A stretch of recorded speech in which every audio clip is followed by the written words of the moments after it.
kita itu terbiasa untuk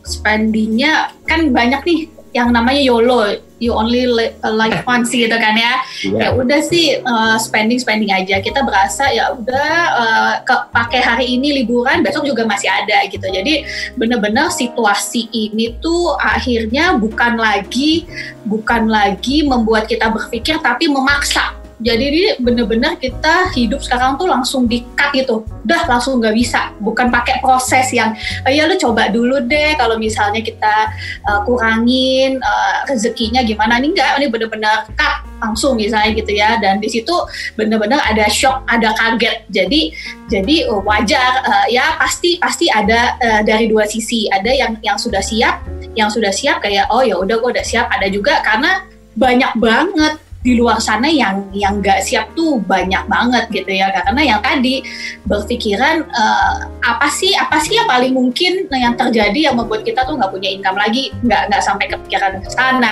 gitu ya. Jadi memang situasi saat ini tuh yang dibutuhkan adalah saling empati sih kalau menurut aku ya. Jadi benar-benar yang ya gimana bisa bantu yang punya uang ya, yang nggak punya uang juga yuk kita tetap produktif untuk kita bisa tetap hidup gitu. Jadi balik lagi kalau ditanya tadi pertanyaannya, jadi gimana sih Mbak apa yang harus disiapkan?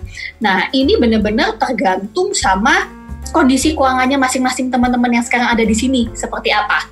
Karena kan beda situasi, beda cara adaptasi, beda solusi gitu ya.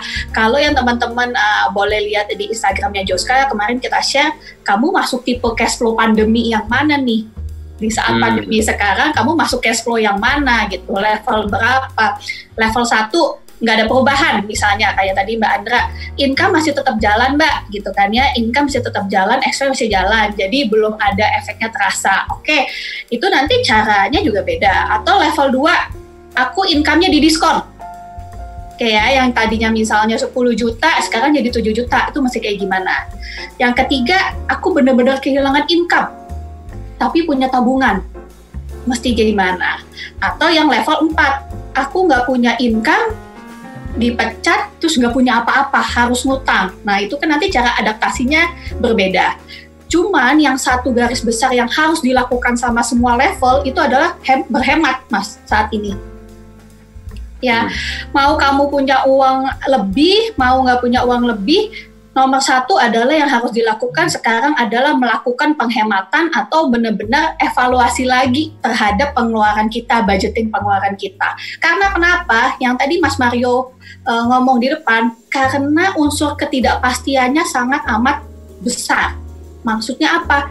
Nggak ada yang tahu. Coba teman-teman deh googling ya, pandemi corona berakhir di Indonesia. Itu semua situs berita, ada yang bilang Mei, ada yang bilang Juni, ada yang bilang Juli, ada yang bilang September, ada yang bilang nggak akan tahu sampai kapan gitu. Jadi benar-benar nggak ada ketidakpastian sebelum vaksinnya ditemukan. Jadi satu-satunya yang bisa membuat situasi ini berubah hanyalah vaksin. Yang kita tahu vaksin itu kalau dari penyakit-penyakit yang udah lewat ya, kemarin misalnya ada Ebola, ada SARS, itu ditemukannya tuh nggak bisa cepet gitu. Kemarin kita juga ada di Joska itu kita bikin sesi namanya virus playbook. Di situ juga dari virologis di Jepang bilang sebenarnya untuk membuat vaksin itu dibutuhkan waktu hampir 10 tahun. Nah ini kita mau pepetin 12 sampai 18 bulan nih.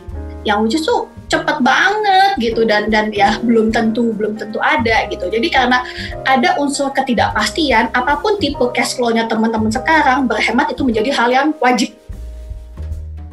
Itu dulu yang dilakukan.